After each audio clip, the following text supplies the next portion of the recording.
On Valentine's Day 1990, the Voyager 1 spacecraft received an unusual command from NASA's Deep Space Network.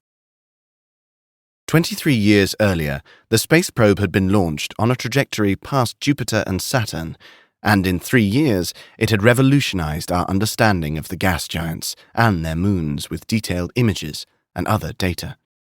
Its mission accomplished, Voyager 1 was fated to continue its solitary journey outward, sniffing around interplanetary space for another 5 years or so. More than 2 decades later, Voyager 1 had surpassed everybody's expectations. From the far reaches of the solar system, it was still calling home. The command was the brainchild of astronomer and author Carl Sagan, and it took 6 requests and 8 years before NASA was convinced to use Voyager 1's delicate cameras for something other than science. By the time it received NASA's peculiar instructions, Voyager 1 had passed the orbit of Neptune and was receding into deep space at the rate of 500 million kilometers per year.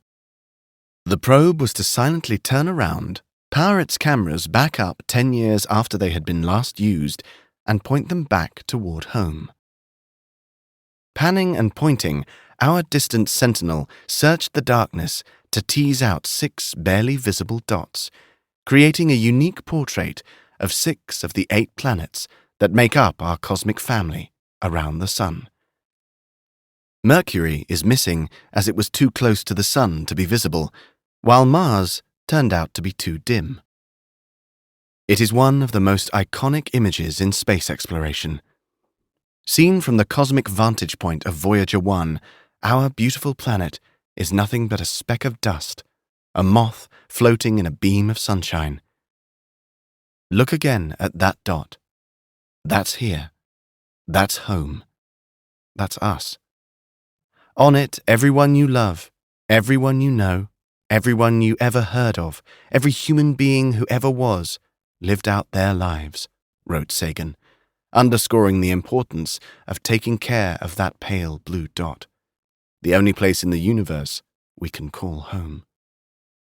With its brief career as travel photographer over, Voyager 1 switched off its cameras to conserve its dwindling energy for the journey ahead. It is today the farthest man-made object in the universe, having left the fuzzy confines of our solar system in 2012. Over 4 decades after it left Earth, the spacecraft is still sending back data.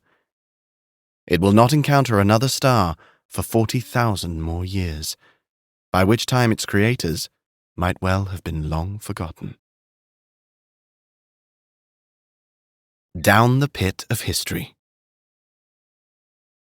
How did a biped life form, which only the blink of an eye ago scuttered in caves, managed to send a spacecraft the size of a compact car to take a picture of their home planet from 6 billion kilometers away? How did lifeless molecules click together just so to jump from stolid matter to the quivering thing we call life in the oceans of a primitive Earth? How did gravity assemble and ignite our life-giving star, the Sun, out of a swirling cloud of gas 5 billion years ago? How did the universe come into being, creating space, time, particles, and light out of nothing, just shy of 14 billion years ago? To understand humankind's cosmic condition, we must retrace the story of the world all the way to the beginning.